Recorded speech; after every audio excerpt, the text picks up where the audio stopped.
Tuh.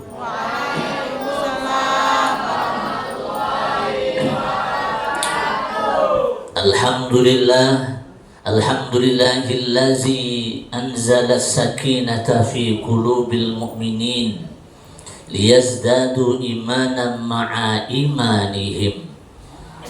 Allahumma salli ala sayyidina wa maulana Muhammadin wa ala alihi wa sahbihi ajma'in. Amma ba'd. Ibu kepala sekolah yang sama-sama kita hormati, kita muliakan dan kita sayangi, seluruh majelis guru yang hadir pada pagi Jumat yang penuh berkah ini yang kita muliakan, kita hormati dan kita cintai. Teristimewa pagi hari ini para wali murid, para orang tua, ayah maupun ibu yang hadir pada pagi hari ini yang dimuliakan Allah. Anak-anak ustadz sekalian, para generasi masa depan, siswa dan siswi SMA PGRI yang cowok-cowok tampan-tampan, yang cewek-cewek rupawan-rupawan. Amin. Yang semuanya ustadz cintai karena Allah. Teristimewa pembawa acara, semangat tadi, duet. Semoga nambah mental, nambah pengalaman, insya Allah. Alhamdulillah, bersyukur kita kepada Allah atas segala nikmat yang tercurah. Allahumma salli ala sayyidina Muhammad ibn Abdillah. Salawat dan salam kita kirimkan kepada Rasulullah sallallahu alaihi wasallam. Semoga kita semua mendapatkan syafaatnya di yaumil qiyamah. Amin. Ini kali yang ketiga Ustadz datang ke majelis ini. Masya Allah, tabarakallah. Terima kasih Ibu Kepala Sekolah berkenan mengundang kami lagi di tengah-tengah teman-teman semua, anak-anak Pak Ustadz. Pagi hari ini sebelum Ustadz ceramah, Ustadz minta tolong, berharap hari ini anak-anak Ustadz nanti proaktif. Sesi tanya jawab akan Ustadz sediakan karena materinya puasa. Jangan sampai nanti nggak tahu puasa itu kayak mana. Kalau ini batal nggak? Kalau itu boleh nggak? Jangan sampai nggak tahu. Nanti sesi tanya jawab, tanya apa saja sambil melatih mental berbicara di depan umum. Nggak apa-apa. Nanti kalau grogi Ustadz tuntut. Kalau pertanyaannya nggak nyambung Ustadz sambung. Kalau pingsan, medis standby. Tentunya nanti setelah tanya jawab kita tutup dengan doa. Ini waktu saya sampai jam berapa, Bu? Sekarang jam 8 kurang 15. Sampai habis? Iyalah, kalau sampai habislah. Mungkin paling lama jam 9 kurang. Kalau ada sesi tanya jawab paling lama. Bapak Ibu, anak-anak Ustadz yang dimuliakan Allah, insya Allah kita akan puasa lebih kurang Sabtu, Ahad, Senin, Selasa, 5 atau 4 hari lagi. Kalau kita searching di Google, pasti teman-teman dapat info tuh. Ada saudara-saudara kita dari ormas tertentu yang sudah duluan bikin pengumuman kapan 1 Ramadan. Misalnya Muhammadiyah, mereka 1 Ramadannya hari Rabu, tanggal 17. Pemerintah bagaimana Pak Ustadz? Pemerintah seperti biasa, nanti Selasa malam Rabu mereka akan ngumpul di Jakarta, sidang, mengumpulkan hasil tim-tim yang sudah ditunjuk ke daerah-daerah dengan teropong hilalnya. Jadi seluruh Indonesia, seluruh Indonesia dari ujung Sabang sampai Merauke itu sudah disiapkan timnya. Kalau Selasa malam Rabu itu nampak anak bulan terlihat, berarti Rabu kita puasa. Tapi kalau anak hilal tak terlihat, seperti jodoh jombloan-jomblowati yang juga tak nampak, misalnya, maka berarti Sya'ban kita genapkan 30 hari, kucingnya lepas tuh. Sya'ban kita genapkan 30 hari, berarti puasanya hari tidak nyimak berarti. Tolong simak, respon. Kucingnya taruh luar nak. Kucingnya keluarkan. Kucingnya keluarkan. Februari. Ustadz ikut mana? Pemerintah. Kalau di sini ada keluarganya yang ikut Muhammadiyah, silakan, boleh. Tapi biasanya sekolah ikut pengumuman dari pemerintah. Teman-teman tentunya di keluarganya masing-masing beda, tafadhol, silakan. Nabi menjelang puasa, apa pengumuman beliau kepada para sahabat? Kata beliau, atakum sayyidus syuhur, telah datang kepada kalian penghulu bulan. Dalam Islam ada 12 bulan. Kalau Masehi pun ada 12, pasti hafal semua. Mulai dari Januari sampai Desember. Apalagi bulan ini banyak anak-anak muda yang hafal bulan ini. Apalagi besok kan. Ini sekarang tanggal berapa ini? 13. Besok awas, hati-hati. Siswa SMA, SMP, PGRI tak boleh besok ikut yang aneh-aneh. Tidak ada urusan coklat-coklat, bunga-bunga, tak ada. Dalam Islam, kasih sayang itu karena Allah, bukan karena nafsu. Tak boleh. Dalam Islam pun ada 12 bulan. Mulai dari Muharram nanti sampai Zulhijjah. Di antara 12 bulan ini penghulunya namanya Ramadan. Inilah bulan yang ditunggu-tunggu. Makanya salah satu ciri orang yang nanti Ramadannya sukses itu sudah kelihatan sebelum Ramadan. Apa ciri tandanya? Senang. Anak-anak apa Ustaz senang gak Ramadan mau datang? Yakin senang. Gak makan siang loh. Gak bisa ngop es kopi susu loh. Senang tapi ya? Alhamdulillah. Karena orang yang hatinya senang ketika Ramadan, insya Allah nanti dapat berkah Ramadan.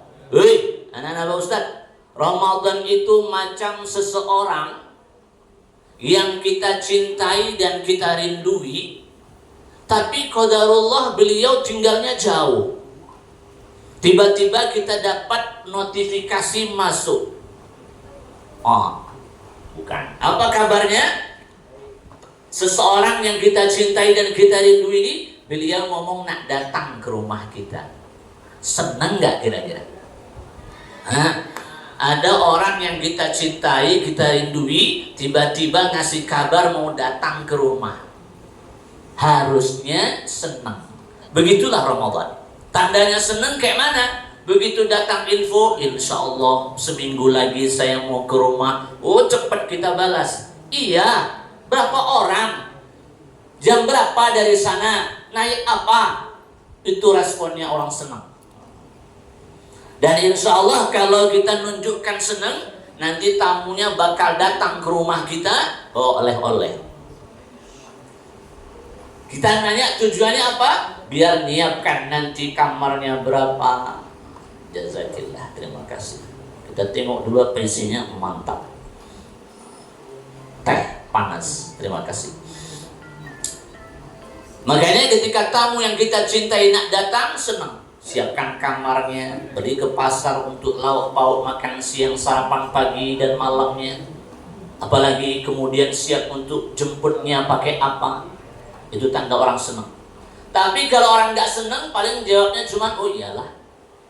Tamunya pun mau mikir dia datang ke rumah. Kayaknya tuan rumah kurang senang kita datang. Nanti kita nggak usah nginep lah.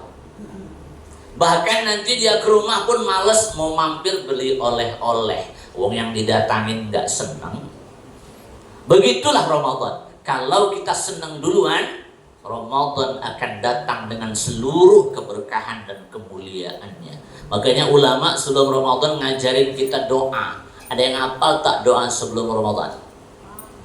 Allahumma barik lana. Itu doa mau makan duna. fi Rajab wa Sya'ban wa balighna Ramadan. Orang yang senang ketika Ramadan dia merengek-rengek minta sama Allah, ya Allah panjangkan umur, sehatkan badan, ketemulah Ramadan tahun ini. Buat kita yang masih muda-muda nih nak, begitu Ramadan nak datang mungkin slow-slow saja. Coba tanya kakek nenek kalian, pasti deg-degan tuh. Apalagi udah 70, 80, nyampe nggak ya umurnya? Biasanya begitu. Kita pun urusan umur tak ada yang tahu. Yang muda umur itu ibarat buah kelapa nak. Tahu buah kelapa? Buah kelapa itu yang jatuh tak mesti yang tua. Yang masih muda pun kadang jatuh. Itu umur. Makanya kita minta doanya panjang umur. Umur itu rahasia Allah. Kita tak tahu siapa yang duluan. Di majelis ini hanya Allah yang tahu siapa yang bakal duluan mati. Bisa saja yang duduknya nyandar-nyandar. Yang nyandar, bisa saja yang main-main botol minuman. Contoh ini bukan doa dari Pak Ustadz. Bisa saja anak-anak duluan, Ustadz kemudian. Bisa juga Ustadz duluan, anak-anak kemudian. Umur itu tak bisa pakai abjad. Yang mati duluan, yang namanya hurufnya A dulu. Berarti Ahmad, Aminah, Aisyah. Ada Aisyah. Berarti yang A dulu. Kalau begitu yang enak Z dong Pak Ustadz. Z paling akhir Pak Ustadz. Kalau Pak Ustadz M tengah-tengah. Z paling enak? Enggak juga. Z malah lebih teruk. Kenapa? Semua dah mati. Jadi ketika dia mati, mandi sendiri, pakai kapan sendiri, merangkak ke kuburan sendiri. Itu nasib si Z. Macam zombie dia. Anak-anak Ustadz yang dimuliakan Allah. Jadi pelajaran pertama pagi hari ini, yuk senang ketika Ramadan. Kenapa senang? Karena Ramadan itu nak bulan di mana pahala berserak di mana-mana. Bulan di mana dosa diampuni. Ramadan itu ibarat laundry, tapi yang dicuci bukan baju, yang dibersihkan bukan noda. Yang dicuci apa Pak Ustadz? Ruh dan hati. Yang dibersihkan dosa. Jadi ketika Ramadan datang, orang yang banyak salah, banyak dosa senang ketika Ramadan datang. Ini pelajaran pertama. Yang kedua, ciri-ciri orang senang, dia siap-siap. Jadi menjelang Ramadan ini yuk siap-siap. Di rumah yang Al-Qur'annya belum ada, cari. Di rumah di sini ada yang tak punya Al-Qur'an? Alhamdulillah. Kalau di sini ada yang tak punya Al-Qur'an, telepon namanya Yayasan Tabung Wakaf. Nanti di sana insya Allah ada tuh Al-Qur'an gratis. Tapi niatnya untuk dibaca sendiri, bukan untuk dijual. Yang kedua, kalau anak-anak Pak Ustadz ada rezeki, mana tahu udah berlobang mukenanya, sarungnya, elok beli mukena baru, sarung baru sebelum Ramadan.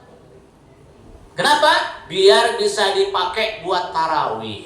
Walaupun mukenanya murah nak, walaupun sarungnya biasa, tapi karena dipakai tarawih, ini bukan mukena biasa. Kita boleh banggain sama kawan, mukenamu memang lebih cantik, tapi mukenaku ini alumni tarawih 30 malam. Anak-anak Pak Ustadz yang perempuan kalau beli mukena ini ilmunya, mukena itu alat sholat, bukan alat bergaya. Tujuan pakai mukena biar khusyuk, bukan malah ngilangin khusyuk. Pak Ustadz tiap sore wirid emak-emak kalian. Emak-emak kalian tuh selalu Pak Ustadz ingatkan. Kalau nak beli mukena, seelok-eloknya mukena itu yang polos. Jangan terlalu berlebihan, apalagi ada gambar SpongeBob-nya.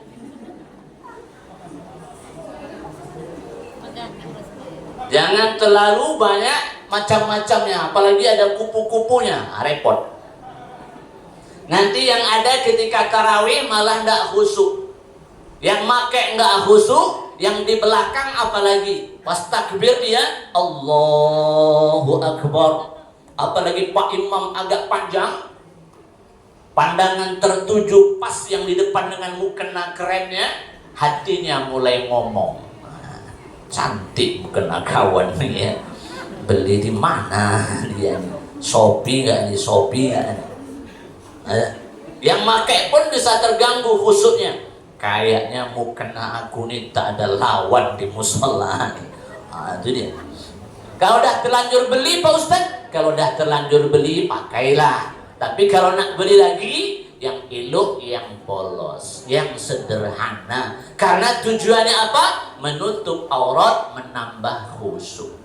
Kalau ada rezeki beli, kalau tak ada Pak Ustaz, jangan nyusahkan mak bapak. Yang ada tuh dicuci, digosok setrika, tanda kita senang Ramadan nak datang. Nah, kemudian apalagi persiapannya yang penting. Ini kita kaji fikih puasa. Tolong simak, perhatikan betul-betul. Tak boleh ada yang meleng kanan, tak boleh ada yang meleng kiri. Karena salah dengar nanti salah paham. Nanti ketika Ramadan datang, bertambah satu kewajiban yang tak ada di bulan yang lain. Apa itu? Puasa. Sekarang kita tidak puasa. Nanti Ramadan datang, bertambah kewajiban yang tak ada di bulan lain, puasa. Seluruh kaum muslimin wal muslimat ketika Ramadan datang wajib puasa, kecuali orang-orang berikut ini. Ini perhatikan, ada orang yang memang tak wajib puasa.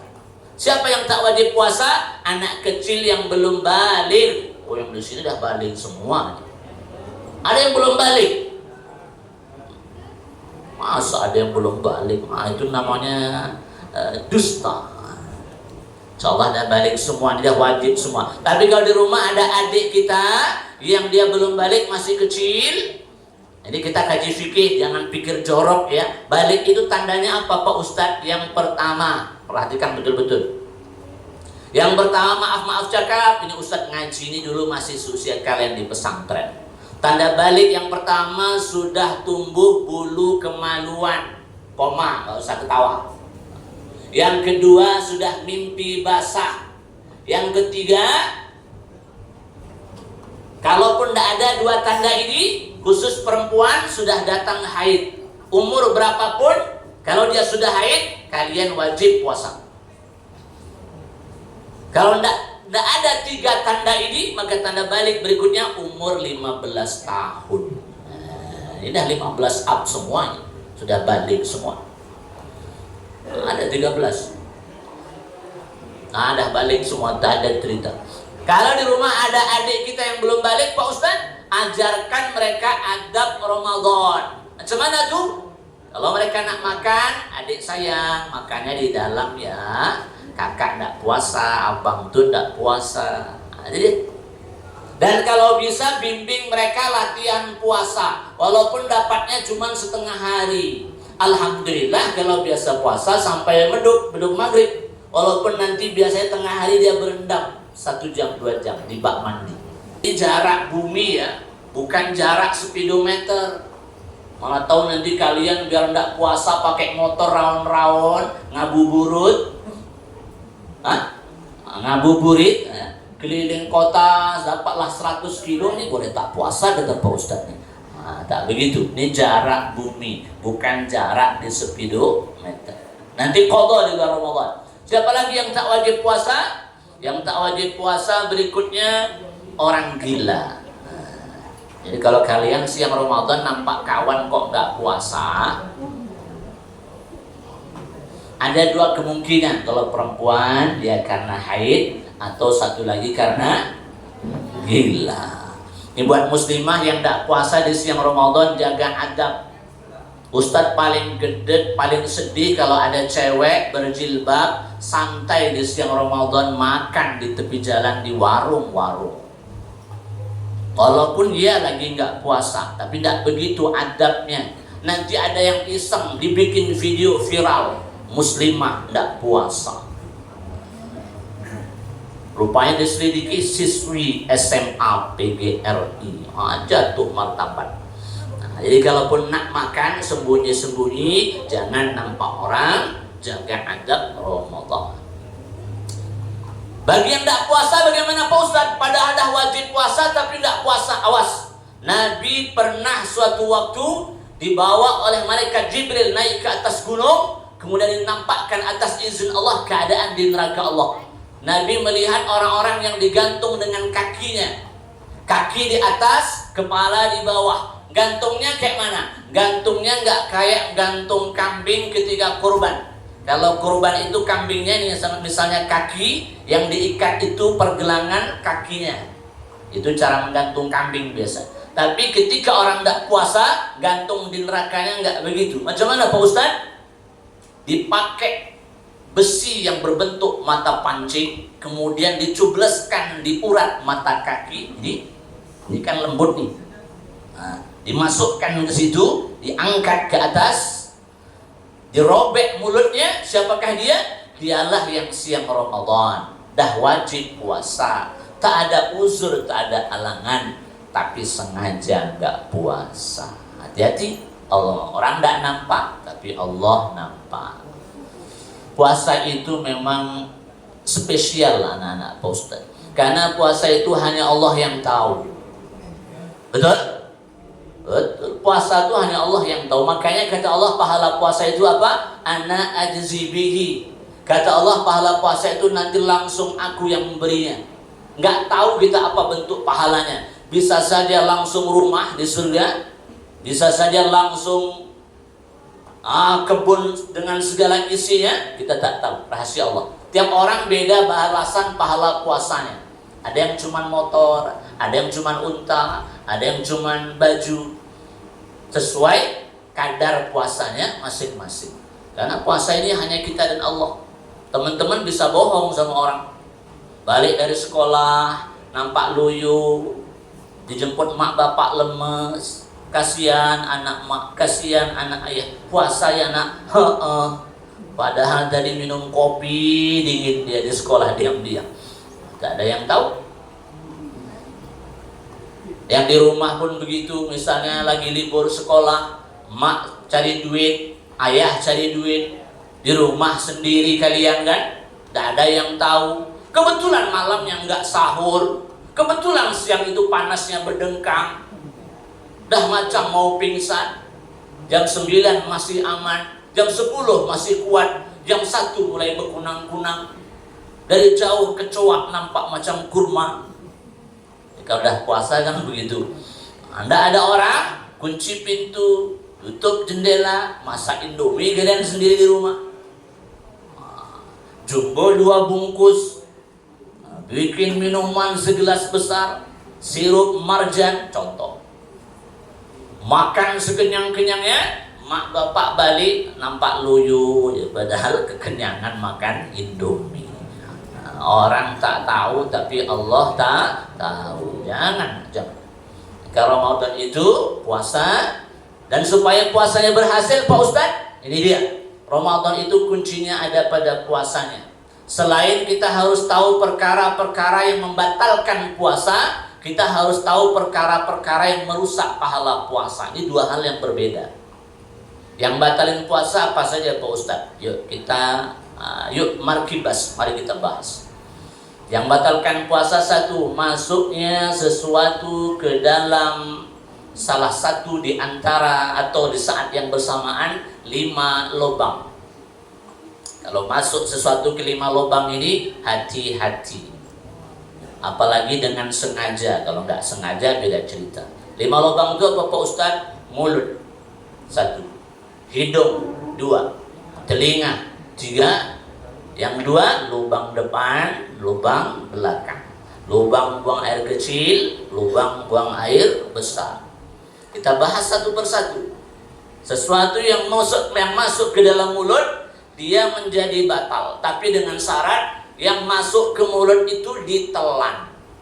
Kalau cuma masuk nggak ditelan Pak Ustadz, batal nggak? Nggak batal.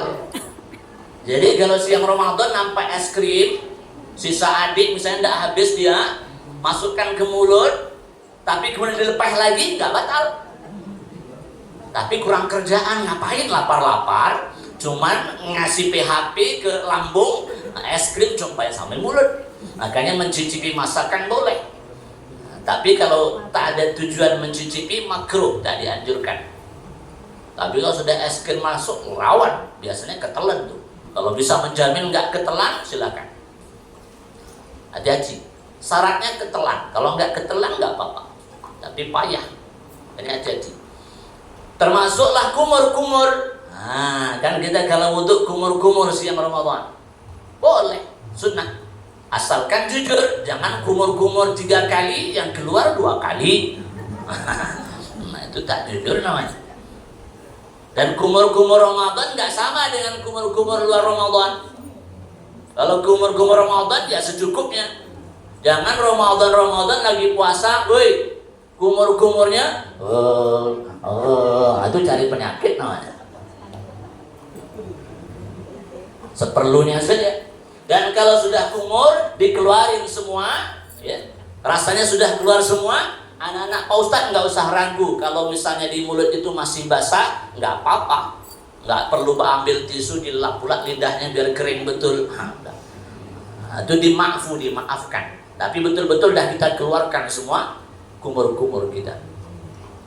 Kalau menelan ludah macam mana Pak Ustadz? Kan biasa siang Ramadan haus, stok air dah habis, sisa-sisa makanan di gigi dah habis. Menelan ludah macam mana? Boleh tak menelan ludah? Menelan ludah apa hukumnya? Boleh dengan syarat. Menelan ludah itu boleh dengan syarat. 1, perhatikan, nggak boleh meleng ini. Ludah sendiri.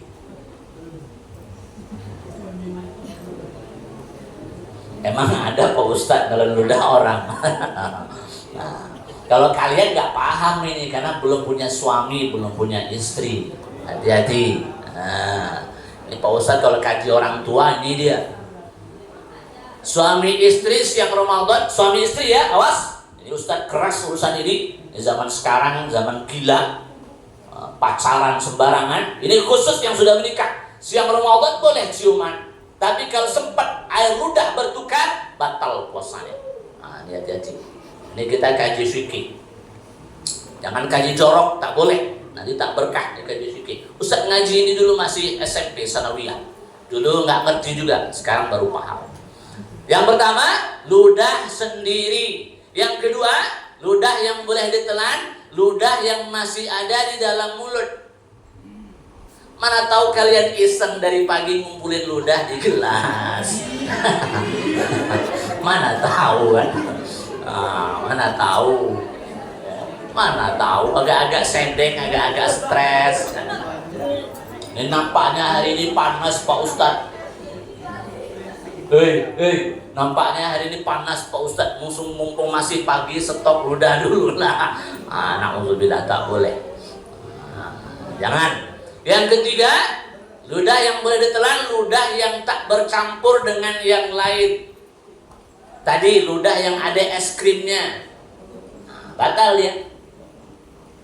Misalnya sengaja nih, termasuk cicip makanan, bercampur dia dengan yang lain. Atau misalnya kita muntah kalau sengaja batal, kalau tidak sengaja tidak batal. Sengaja kalian masukkan jari biar muntah, batal. Tapi kalau tiba-tiba nampak apa bau muntah, ya caranya kalau muntah langsung kumur-kumur. Nah, karena muntahan itu tersisa di mulut, yang kalau bercampur ludah kita telan, batal puasanya. Jadi ketika kita muntah di siang Ramadan tidak sengaja, langsung kumur, bersih. Nanti nggak apa-apa kalau kita namanya manusia, pastilah nggak ada cerita kita nggak dalam ludah. Tapi bukan berarti sengaja ngumpulin ludah buat ditelan. Ada cerita. Nah, ini mulut, hati-hati. Segala sesuatu yang musuh dari mulut sengaja batal. Kemudian dari hidung Pak Ustadz macam mana? Ini kalau sesuatu masuk ke hidung ada aturannya. Dalam Islam ketika wudhu disunahkan namanya istinsyaq, memasukkan air ke hidung. Ini penting nah. Kalian kalau ngantuk kali mau sholat, apalagi tahajud, maka wudhunya harus pakai istinsyaq. Kenapa begitu? Karena salah satu markas nongkrongnya setan dan jin di lubang hidung. Coba lah, karena kalau ngantuk tahajud, masukkan air ke hidung habis kumur-kumur, hilang tuh ngantuknya. Sebagian besar setannya kabur dia. Itu tipsnya kalau karena ngalahkan ngantuk bangun malam, masukkan air ke hidung. Untuk Ramadan Pak Ustaz, boleh masukkan sesuatu ke hidung asal nggak melewati rongga atas. Jadi kalau lubang hidungnya ada rongga bawah, ada rongga atas. Perhatikan, jangan salah tangkap.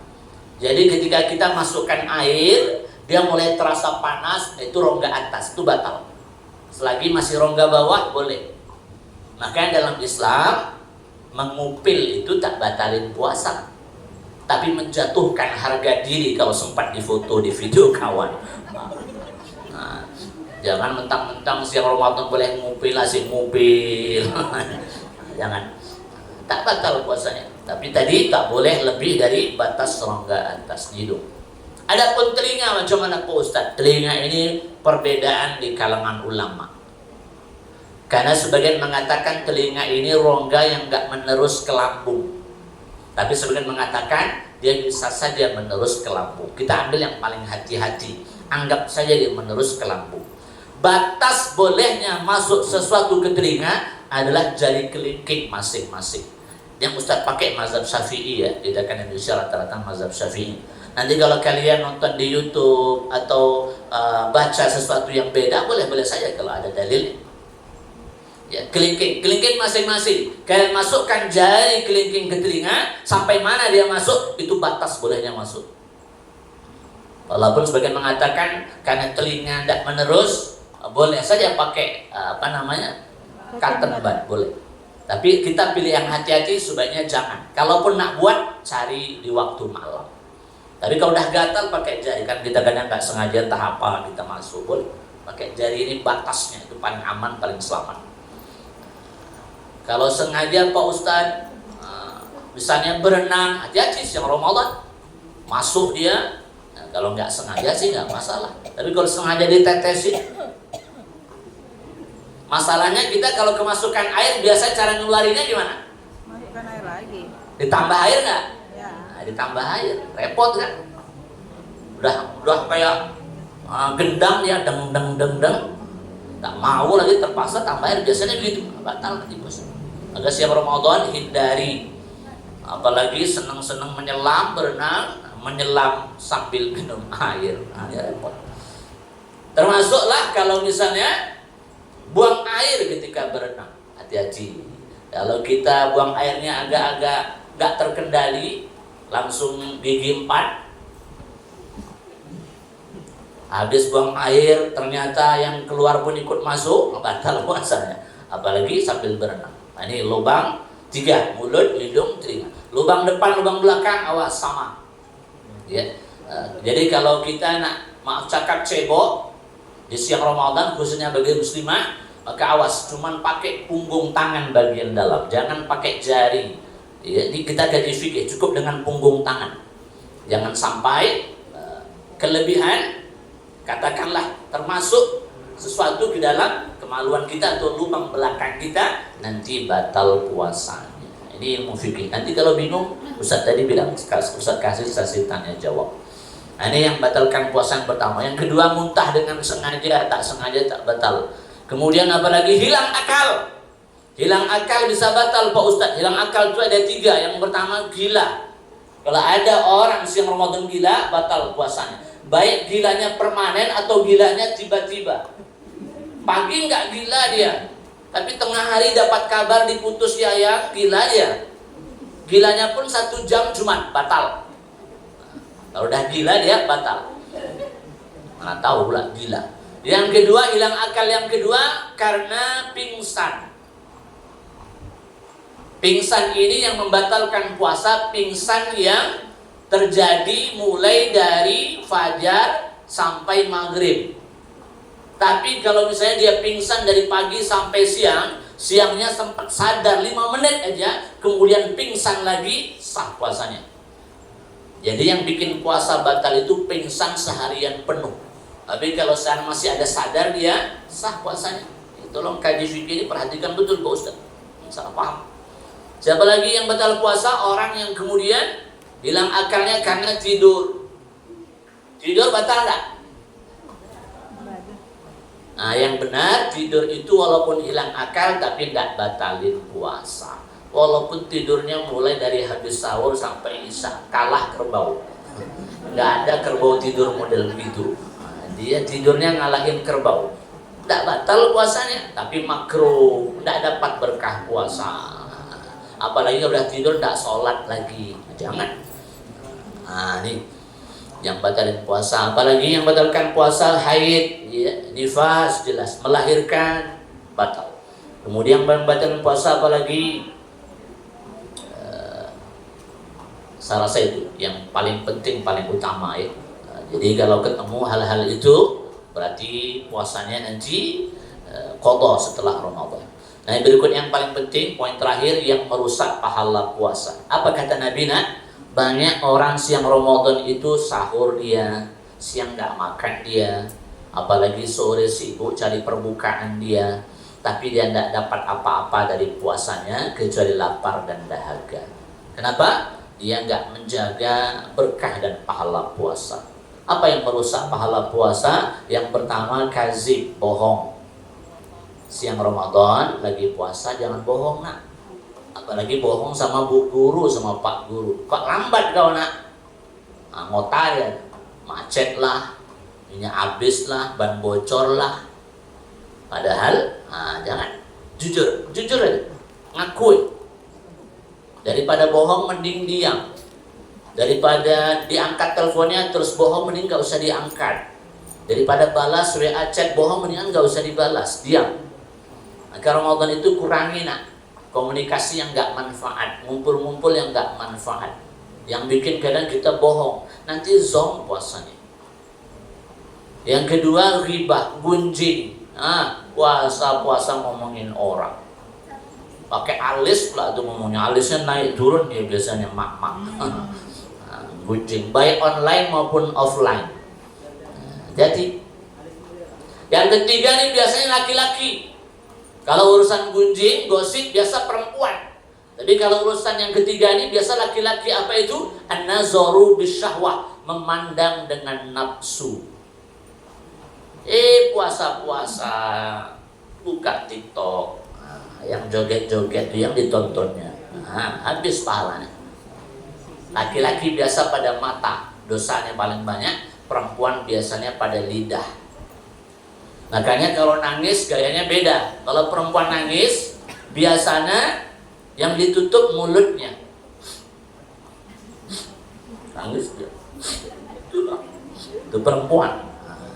Tapi kalau laki-laki nangis yang diusap matanya dia. Gitu. Seolah-olah tahu dari mana dosa yang paling banyak itu berasal. Perempuan dari mulutnya, laki-laki dari matanya.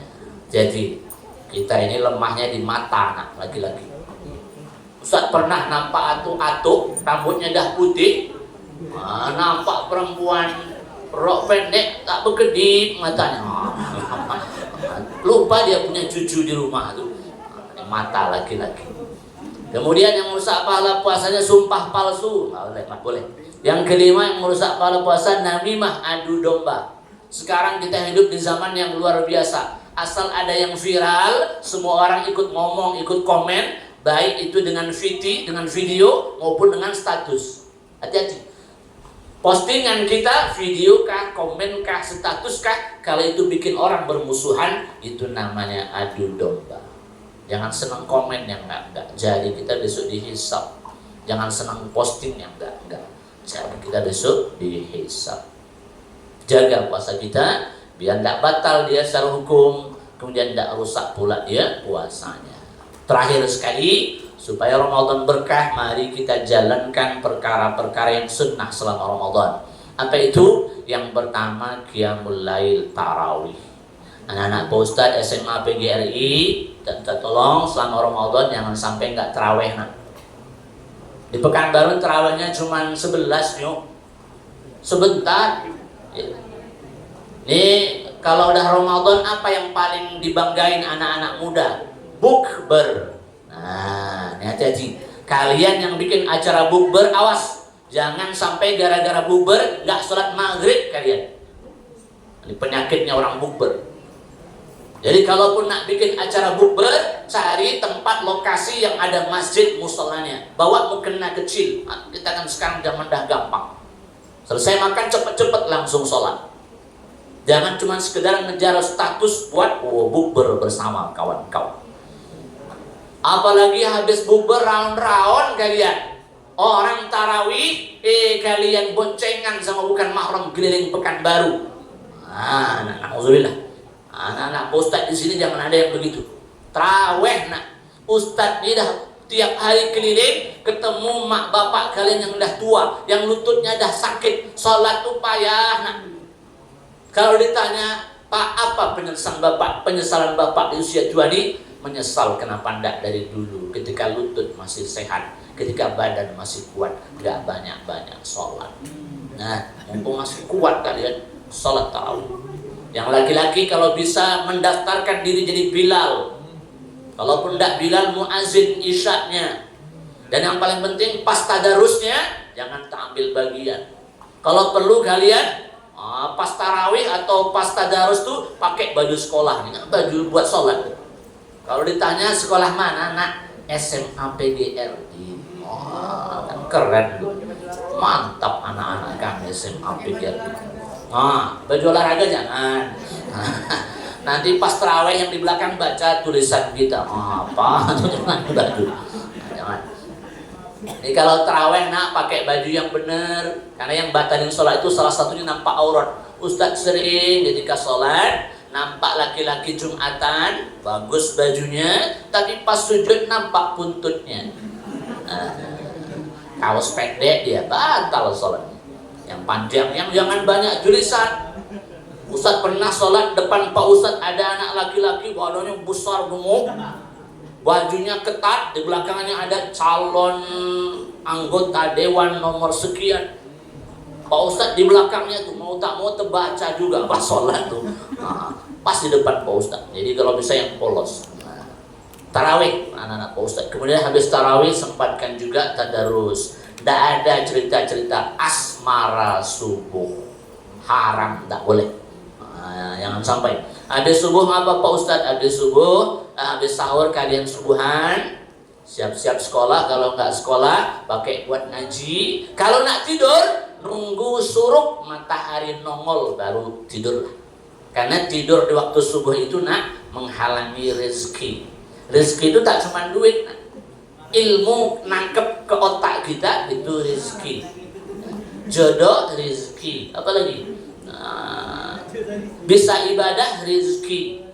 Jadi mak bapak cari duit gampang dia rezeki, usahakan ada namanya rezeki di belakang. Bukan rezeki yang itu. Jangan tidak habis subuh.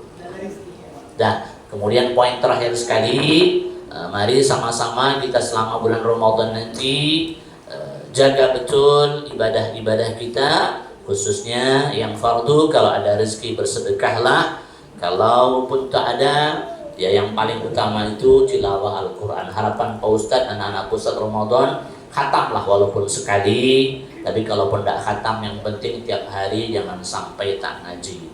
Puasa bukan berarti bermalas-malasan, puasa bukan berarti loyo-loyoan.